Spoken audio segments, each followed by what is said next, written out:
The Outpost Time, Sabbath, March 1st, 2025. Utah lawmakers just advanced a Sunday rest bill, recently introduced by a Project 2025 contributor. I just want to mention here before I continue the article, this is just an excerpt from the article which is published on Sojourner's Outpost TV. This article was written by the Advent Messenger. For the complete article, visit adventmessenger.org.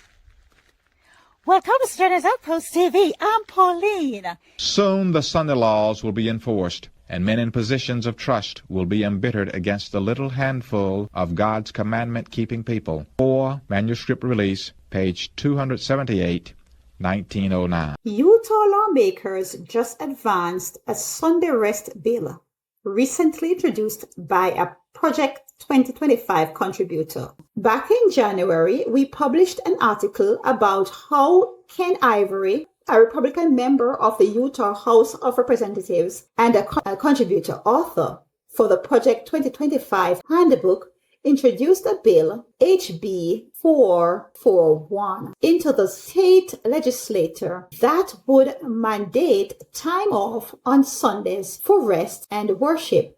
It turns out that the bill was just approved by the House Business, Labor, and Commerce Committee in an 8-3 vote and is now awaiting a vote by the full House, according to the Salt Lake Tribune. On February 18, 2025, Sunday laws are real. Project 2025 is real. The real discussions and efforts are being proposed to secure Sunday as a day of rest through legislative enactment. It is only a matter of time before we begin to see similar proposals to secure the legal recognition of Sunday as a day of rest at the federal level.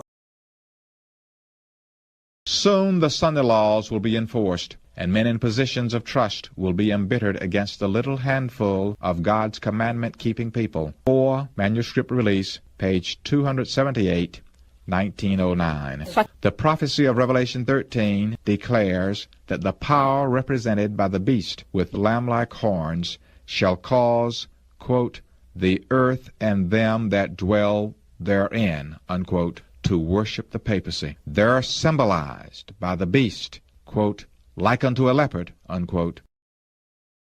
This prophecy will be fulfilled when the United States shall enforce Sunday observance, which Rome claims as the special acknowledgement of her supremacy. There is no time to lose. God's people must give the warning about the beast, his image, and the mark now, before the final crisis unfolds. Once the test comes, decisions will have already been made.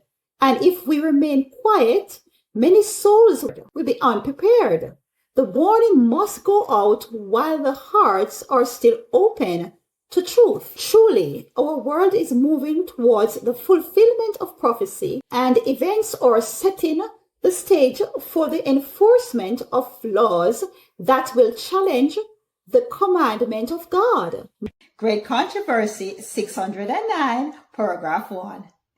The Lord gives a special truth for the people in an emergency. Who would dare to refuse to publish it? Where? Now is the time to sound the alarm, to call people to obedience and faithfulness, and to urge them to stand firmly on God's word before the Sunday law deception.